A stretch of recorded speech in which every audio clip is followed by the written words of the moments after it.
आज के समय में एनाकोंडा को ही दुनिया के सबसे बड़े सांपों में गिना जाता है, क्योंकि ये कई फीट लंबे और विशालकाय होते हैं जो किसी बकरी या हिरण को सीधा निगल जाते हैं।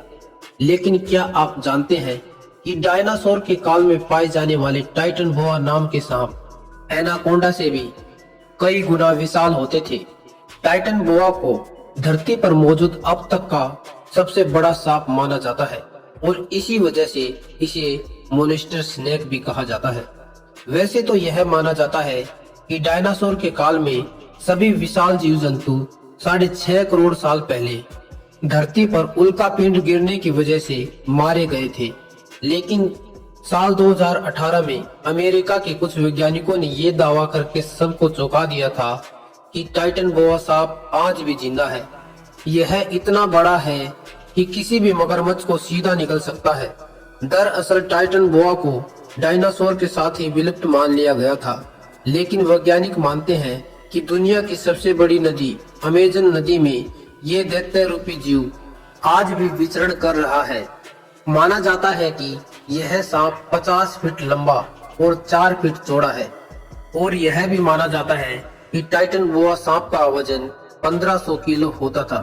साल 2009 में कोलंबिया में खुदाई के दौरान इस विशालकाय सांप के जीवाश्म मिले थे। जीवाश्म की जांच की गई और उसके आधार पर यह अनुमान लगाया गया कि उस सांप की लंबाई करीब 42 फीट और वजन 1100 किलो के करीब रहा होगा। अब आप सोच रहे होंगे कि इस विशालकाय सांप का नाम आखिर टाइटन बोआ ही क्यों रखा गया। दरअसल इस सांप का नाम टाइटैनिक जहाज के नाम पर रखा गया है, क्योंकि यह टाइटन बोआ भी टाइटैनिक जहाज की तरह विशाल था और प्रागैतिहासिक काल में मौजूद सभी सांपों से बड़ा था। अब टाइटन बोआ सांप जिंदा है या नहीं, ये तो इसके बारे में दावा करने वाले वैज्ञानिक ही जाने, क्योंकि अभी तक इसकी पुष्टि नहीं हो पाई। हालांकि इतना जरूर है कि अमेजन नदी इतनी बड़ी और लंबी है कि टाइटन बोआ जैसे किसी सांप को ढूंढ पाना लगभग नामुमकिन ही है, क्योंकि अमेजन जंगल में यह नदी इतनी विशाल है कि इसके अंदर घुसने की हिम्मत भी कोई नहीं जुटा पाता।